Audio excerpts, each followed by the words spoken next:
All right, so I think many of you are unmuted. If you would like to say good morning, hello. Oh, it's afternoon. Good afternoon and hello. Afternoon. Who are you and where are you in? Where are you right now? I'm in my bedroom and I'm cleaning my room and listening to you guys. Oh, we're so glad that you're here. Who else is here today? My mom, but she's cleaning the turtle tank right now. Very good. Take good care of those turtles. Yep, we've got only one named Toby. Okay. Do we have other people who would like to say hello before we get started? We're going to start in just a moment, I think. I would. Hello, who are you? My name is Quincy. Quincy? I think you're calling in from further away than everybody else, aren't you? Where are you right now? Emmett. Emmett, what state is Emmett? Emmett, Idaho. That's what I thought. So, well, welcome. All right, I think we're going to get started. Deb, we're just going to let you catch up when you can. My name is Erin Storms. I am a librarian here at the Everett Public Library, and our friend Johnny Moses, the storyteller, is here by invitation.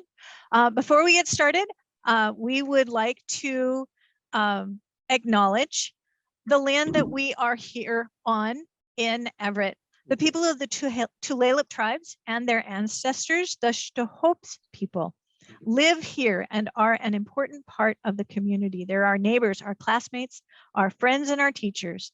We live, learn, and play in a place that has been their home since time immemorial, before any of us can remember. They are the first people to live in this area. We are grateful for the opportunities to learn from and with them. It is our promise to create and continue lasting friendships that supports everyone's right to be fully recognized, included, and appreciated. So that is the official land acknowledgement of the Everett Public Library. And I have asked our guest speaker, Johnny Moses, to read it in, you said you wanted to read it in the language of the Shtohopes people? Yes. Okay. Okay. And it's our custom. We always sing a song before because the song is important. We have the same word for singing and crying, which is sharing. So we'll sing this a real quick one, and then share it in the language, I guess. Mm-hmm.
And I'll just read in my language, the way it would be translated that she had just shared about the tribes.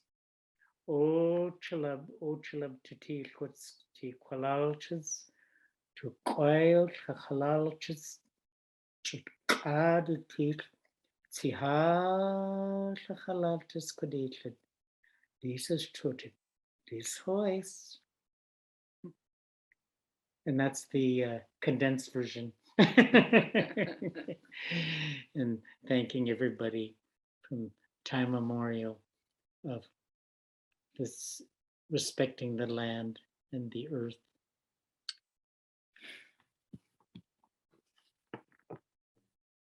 Right. Thank you very much, Johnny Moses. For those who are just now joining us, Johnny Moses is a storyteller. He is enrolled Tulalip. He tells stories from many native traditions, and he is one of my favorite storyteller. And I welcome you here today to listen to these stories. So thank you very much, Johnny Moses. If you're in a classroom or you need to leave, we will be recording this session so that you'll be able to come back and see the rest of it.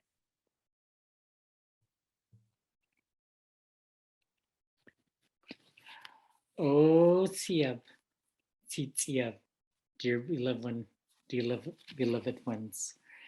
The first story I'd like to share with you is the story of Lady Laos. And we call Lady Laos Buschud. In the Snohomish language, Buschud is lice or louse. And remember, when you listen to all the stories, they will remind you of relatives and friends that you know that act like these animals. And so this is the Lady Laos story that comes from Tulalip. And I'll share it in the Snohomish or Snohomish, or also known as Lushootseed language, and then translate into English. If you're listening to the story, you may say habu. Every time I stop talking, can you say habu? And habu means we are listening. Abu. Aslashliel. Abu. Buschud. Long ago there lived Lady Laos. Abu. Abu. Abu. Altiahi. Out. She lived in a real big house. Abu. Abu. She had no friends or relatives. Abu. Abu. Abu. Her house, her big house was full of dirt. Abu. Everything all piled up in her house. Abu. Just Abu. little trails to walk through her house. Abu. One day she took it, her broom, and she swept it. Sincere. Abu. Abu. When she got to the very middle of her house, she got lost. Abu. Abu. This hoist, and that was the end of poor Lady Laos. She got lost in her own dirt and clutter. Abu. Abu. And some people think, what's so entertaining about that? Well, the stories have a message. You can get lost in anything. Right now. In your computer or your cell phone, you can get lost. Here's a story I heard from a little girl a long time ago, Al Tootie Tuhak, in 1976. Abu. And I'll share this story in the Halkanelam language that's spoken there in Vancouver, British Columbia. And if you're listening, can you say Ines? Ines. Ines. Ines. Ines means we're listening. And this, I always tell the ask the young people to share what their Lady Laos or Mr. Laos would be. And this little girl, her Lady Laos was a sponge. Okay, here we go. Ines. Ines. And this is her story. She said, Nish konen sponetel. Ines. Long ago, there lived Lady Laos, and she was a sponge. Ines. Nishtapanipil. One day, Lady Laos decided Down. to jump in the water, in the river. We're focusing up here. Ines. Yes. When Yes. she jumped in the water, she became self-absorbed. Ines. And Ines. that was the end of poor Lady Laos. And that is all. Questions? She got absorbed. And that is all. Ines.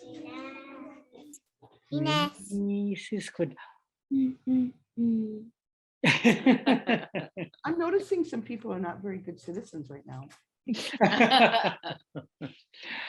Okay, since we're getting close to Halloween, would you like to hear like the natives' Halloween stories? Oh, yes.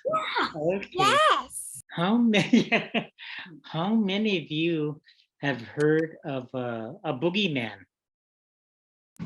I did.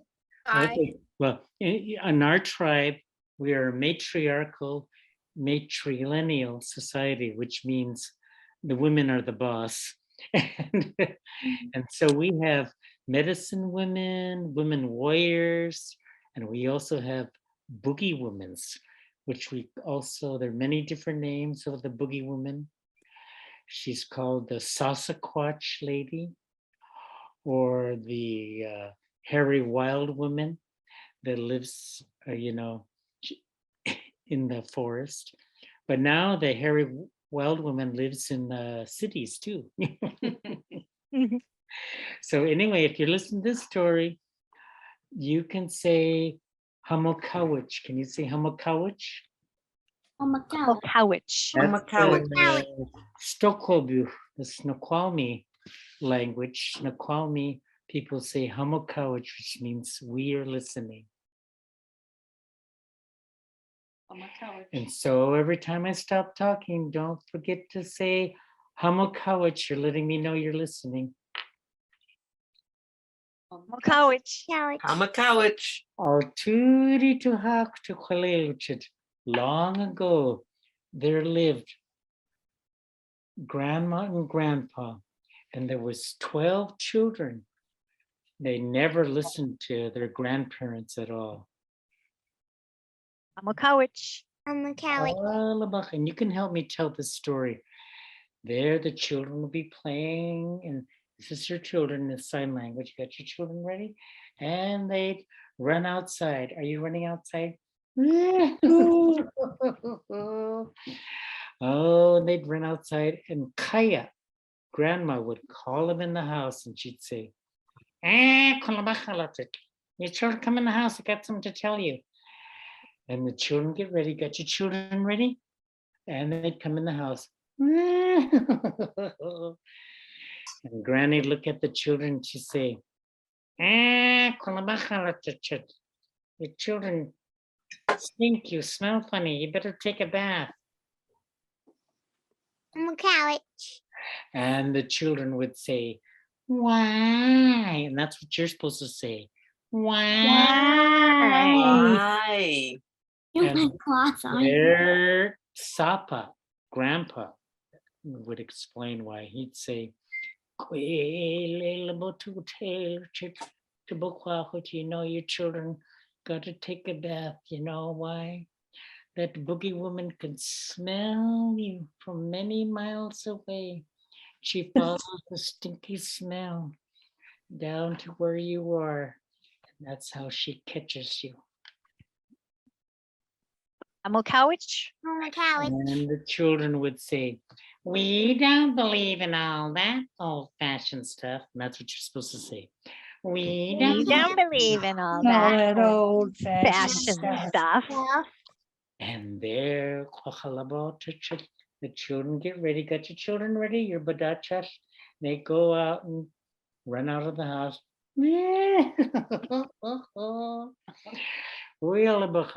And Granny call him in the house again. Hey, you children, come in the house. I got something to tell you. And then she got your children ready, and then come in the house.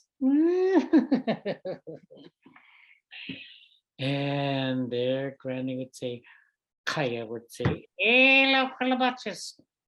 Oh, chakakakak." I'm a couch. I'm a couch. These children never cleaned their nose. They're buxed. That's a buxed. And they had snot that hung down from their nose, and it would hang down, and it was just really salty. And then Granny would say, Kalamachal, you better clean that snot off your nose and your chin. And the children would say, wow. Hey. And their Sapa, Grandpa would explain why, and he would say, you know why you children gotta clean that snot off your nose and chin? Because these children had snot that hung all the way down to their knees. And when the wind would blow, their snot would swing back and forth.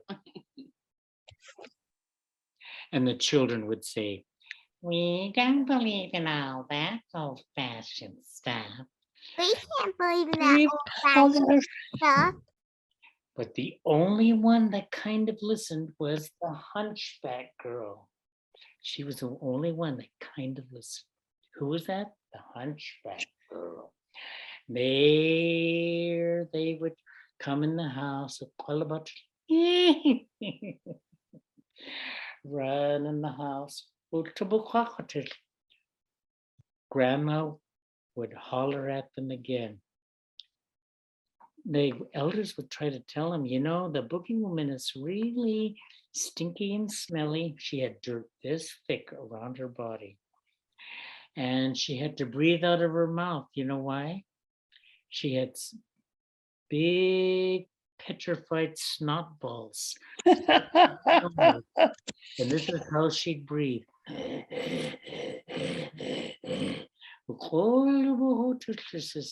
And she had thick toe jams between her toes that spread her toes apart.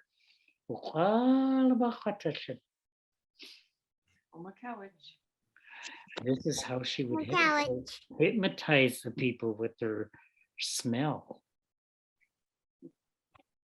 I'm a couch.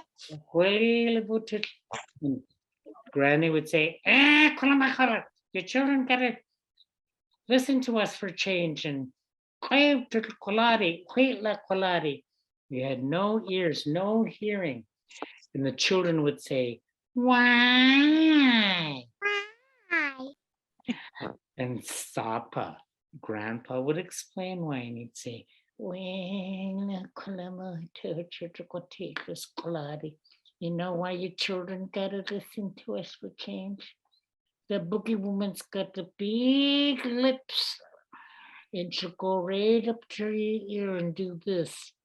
And she'll suck all the balls and wax out of your ears, and then you don't have to listen to us anymore.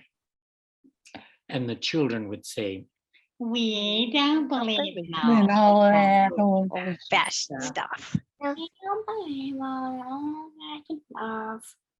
And they get ready and run outside the house again.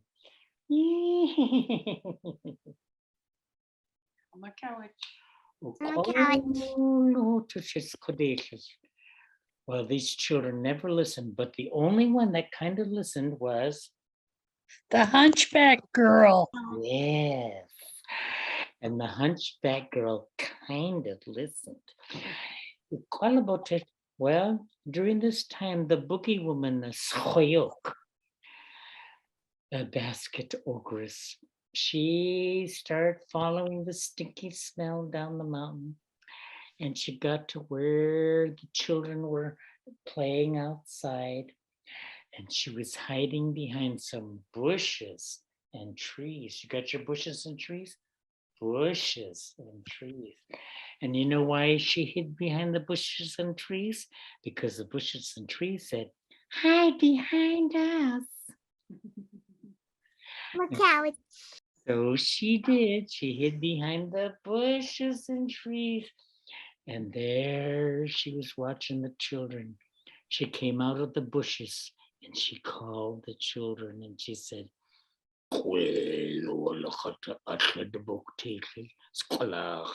would anybody like some berries? And the children would say, oh, yes. They ran to the boogie woman's big, huge hand, holding the sweet, juicy berries that used to be candy a long time ago. They were natural. Organic, I guess. There she called the children, and they all came eating the berries, the sklachad. Can you say sklachad? Sklachad, pretty good. And there they ate the berries out of her hand. Eating your berries? As they were eating the berries, the other hand, she had this sticky stuff called pitch. She took the pitch and rubbed their faces and they couldn't see. And the boogie woman grabbed the children, each one, and she threw them in her big giant basket she carried on her back. And when they were being thrown in that basket, you know what the children would say when they were being thrown in that basket? On the couch.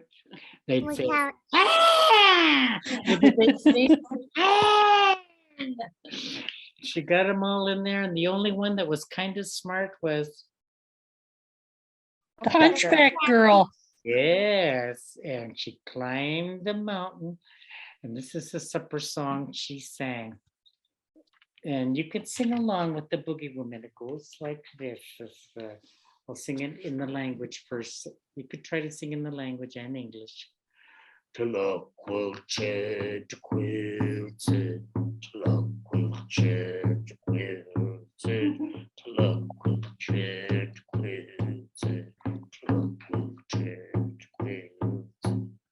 Okay, and the pasta in English.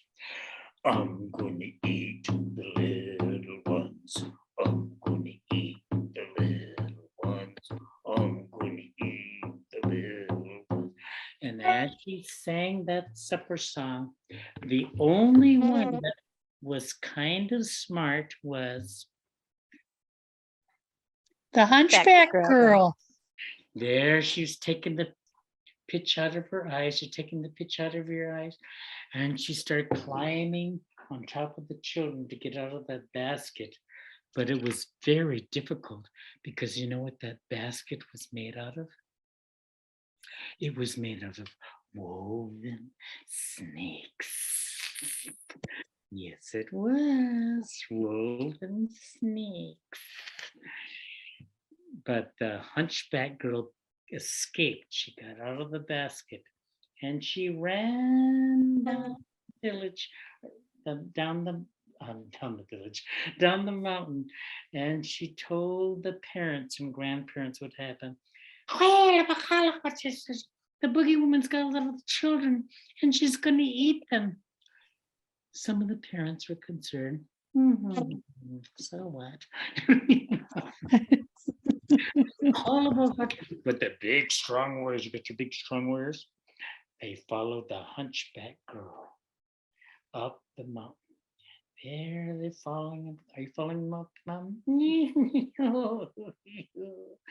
They got up there and they hid behind some bushes and trees. And you know why they hid behind the bushes and trees? Because the bushes and trees said, hide behind us. So they did. Well, what you to see? There they seen the boogie woman doing her boogie dance around the big fire, and she was making the children dance, getting them tired. I'm a couch. Oh, singing her song. I'm going to eat the little ones. I'm going to eat the little ones. Oh, Holomotic. Well, when the big strong warriors took a look at the boogie woman, they got scared and they said, she's too scary looking. We can't do nothing. And the hunchback girl got so mad. Makowicz. Coach. And she said, what's the matter with you? I thought you were supposed to be warriors. Makowicz. She got so filled with strength and power, she ran behind the boogie woman, that basket ogress, and pushed her in the big fire. Coach. Makowicz. Alex. Parts of her body popped all over the place. And they went all over and they turned into the birds. You got your birds? These are the birds, and they flew all over. And her blood, just like fireworks, popped all over, snapped all over. And they still live today. And we call them the mosquitoes, the grandchildren of the boogie woman. And they love your blood. And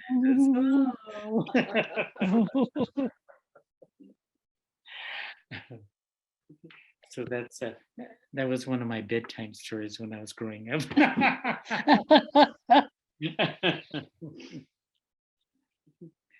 Okay, this next story be the octopus and crow story.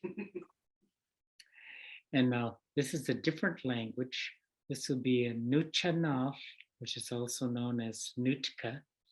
And in the state of Washington, they have the Makah tribe. They're called the Quidichidat, but they were called Makah by the Clalams. But their real name is Quidichidat, people of the Cape. And if you listen to this story, this is my mother's language, they say, Keklel. Can you say Keklel? Sail. Keklel. Yeah, and if you can't say, you can say Keklel too. Keklel. Sail. Oh, very good. Yeah. Okay. So if you're listening, don't forget to say Keklel when I stop talking. You're letting me know you're listening.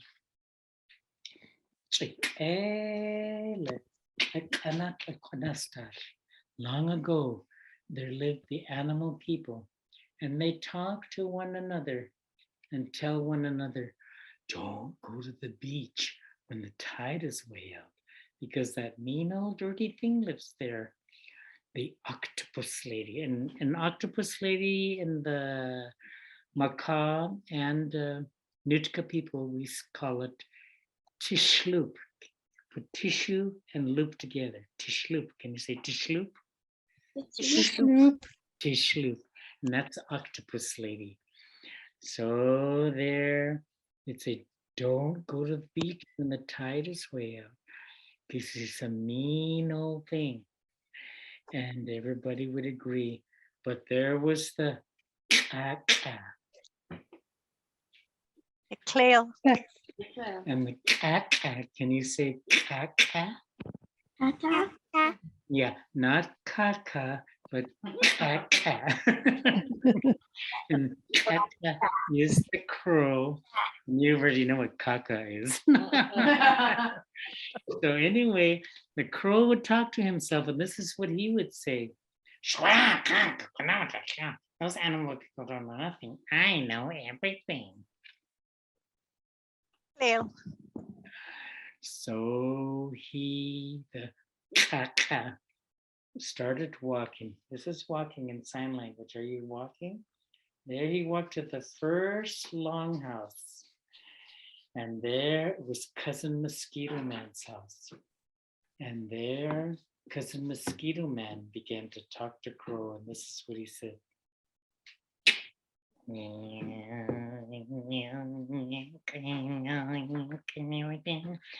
go to the beach because that dirty old man thing lives there. Tail. And the crow would say, I know. Okay, Clail. Okay, and he went to the next. Are we walking to the next house? There he went to Bear Man's house, and Bear Man said, "Well, Coconut told don't go to the beach because the octopus ate it." And Crow would say, I know. Okay, Clail. Okay, The Claire. cloud. Okay, look at, then he went to Fleaman's. This is Fleaman, and Fleaman's longhouse was so tiny he couldn't get in. So Fleaman began to talk to Crow, and this is what Fleaman said to Crow.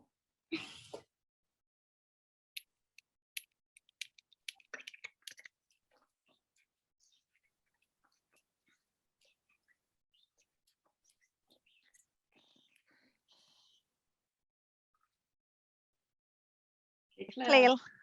Crow would say, I know. The cloud. Clail. And he got to the last house. Kayaka. Can you say Kayaka? Kayaka. Yeah, it's the banana slug. And the banana slug there in them days, everything was big. So it must have been a slugosaurus. I mean, he lived in a really big longhouse, but his floor was shiny and slippery because, because he's a slug. And he entered Slugman's longhouse and he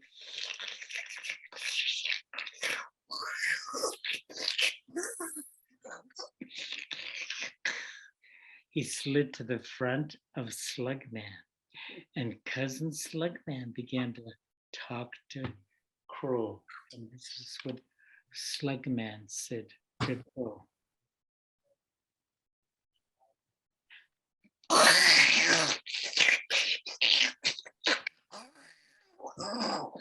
This is what he said in English.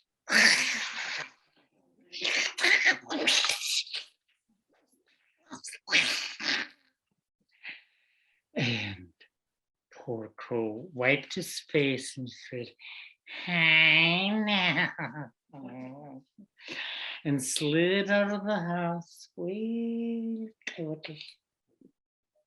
Clail. The cloud. There he went to the beach when the tide was way out. Didn't listen to nobody. As he was walking, he seen this bubbles coming out of the water. Bubbles, bubbles, bubbles. It was who do you think that was? It was Sloop. octopus, yeah. Sloop. Sloop. And her big head came out of that little hole. Because when you don't have no bones, you can slide anywhere. She came out of that little hole, and there she seen Crow. And Octopus Lady was happy to see Crow, and she said, "It's nice to see you, Crow." And Crow would say, "I know." The cloud. And she called him a little closer. Come a little closer. And he would say, no. And every time she'd call him, the tide was starting to come in, the water. And the water would rise. And she'd say nice things to Crow like, "Oh, you're really handsome, Crow." And Octopus Lady would say, "Oh, I mean Crow." Crow would say, and there she put an arm around Crow, and another arm, the water would rise a little bit higher. Okay, Clail. Cloud. Well, there she kept on saying nice things to Crow, like, dude, ooh, you smell really nice, Crow. And Crow would say, I know. And the water would rise a little bit higher. Is your water rising a little bit higher? And then she would say some more nice things, but Crow was getting hungry and impatient, and he said, Shwa, I'm hungry. What am I going to eat? And Octopus Lady, to Shloop, she'd say, putting an arm around it. We're going to eat pretty soon. And Crow would say, I know. And the water rose a little bit higher. It was up to his neck now. Oh, he was really impatient and really hungry. And he said, I'm hungry right now. What's for dinner? And Octopus Lady Tishloop put her last arm around Crow and she said,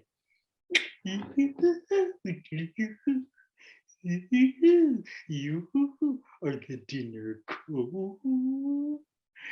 And poor Crow, the water was way up here to the neck. Are you got your water up there?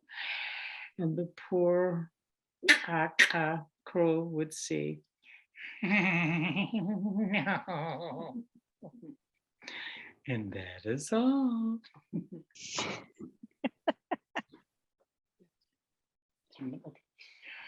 Okay, I like to share one of my favorite stories that my grandmother used to share with me all the time, and I'll share it in the Samish language.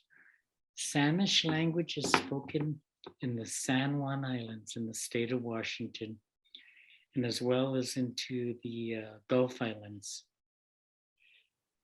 And they say, Inawel. Can you say Inawel? You know it. Inawel means You know it. we are listening.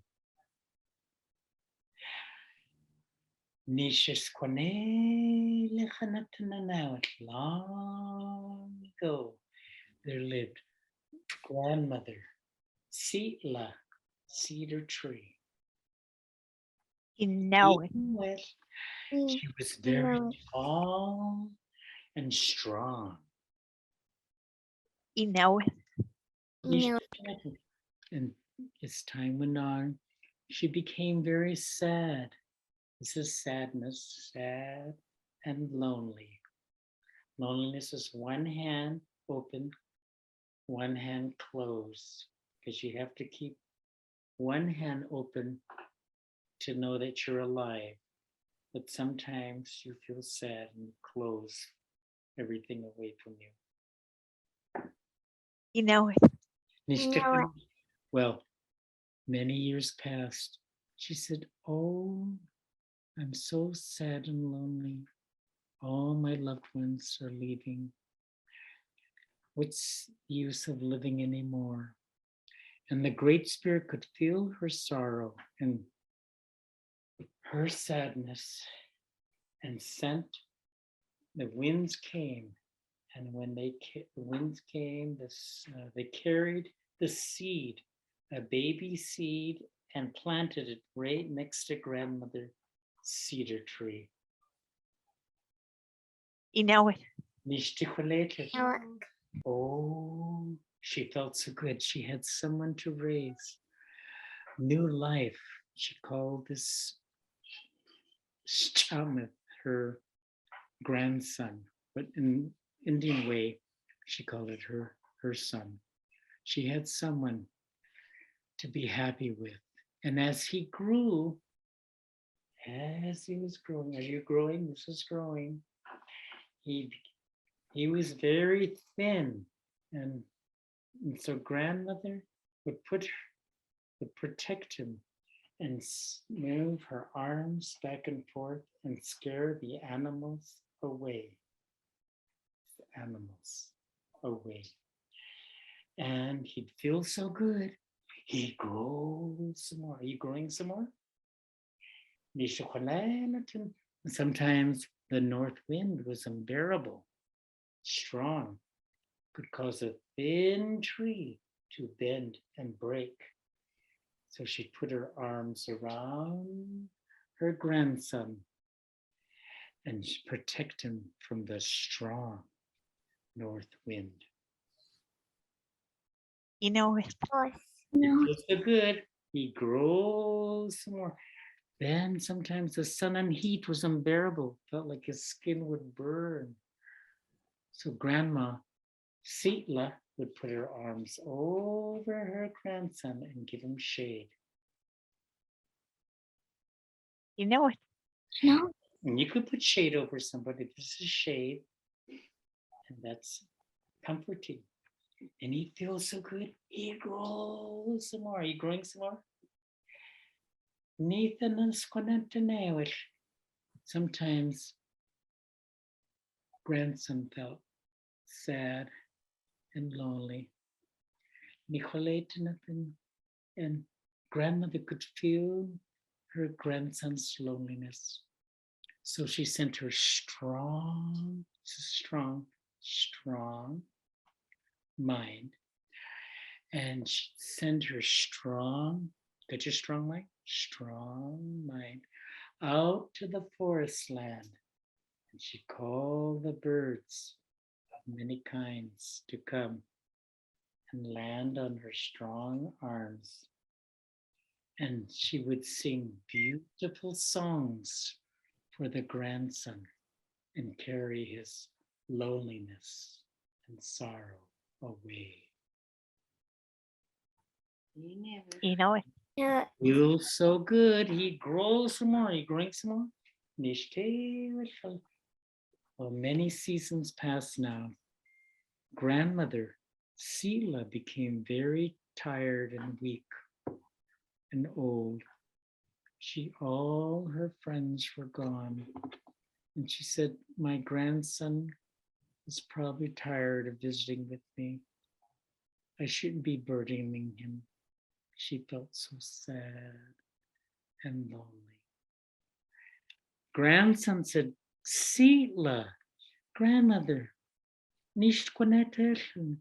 When the deer and the other animals came to bother me and chew on my fresh branches, did you not move your strong arms back and forth and scare them away? Are you moving your arms back and forth?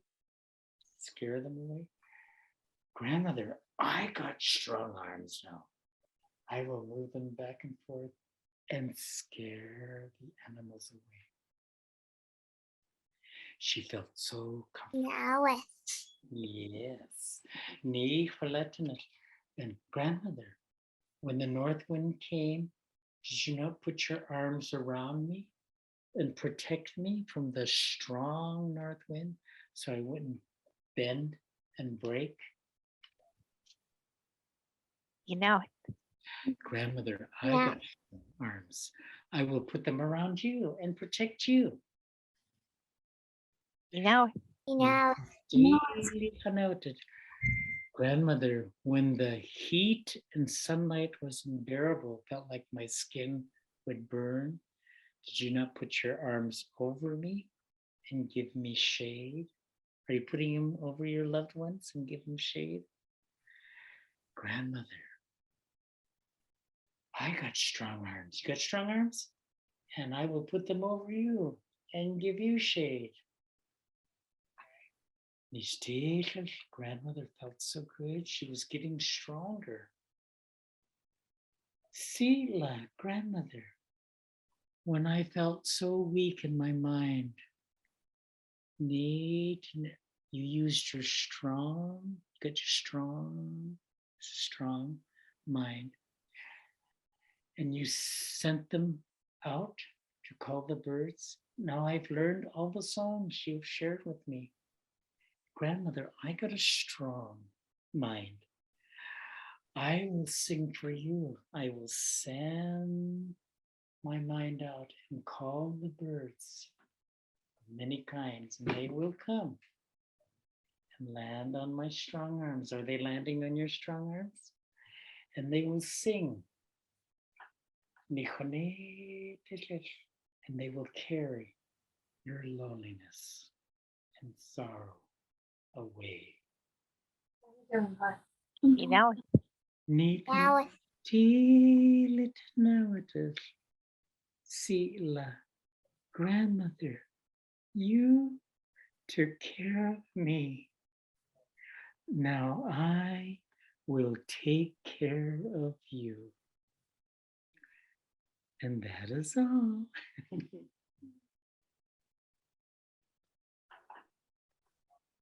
clapping. perfect. Perfect. Yeah. Yes. Hi, Chika. Can you say hi, Chika? Aishka. Means thank you. Oh, and that's, Hi. yes, no, much they say daha doosh, da or just daha, daha doosh. But Dahadu. yeah, you got it, daha. There you doosh. go. That's, thank you very much. Yes. So we are out of time for today. Johnny Moses will be back with us telling stories again tomorrow morning at 9:10. And so please invite your friends. You can come back and enjoy stories again. Aishka, Johnny Moses, thank you so much for joining Thank you, us. beloved ones. Okay. Thank you very much. And we're going to end the session now. Johnny, I will see you tomorrow. See you tomorrow. Bye. Bye. Hoi. That means see you later or finished. Do we- Hoi.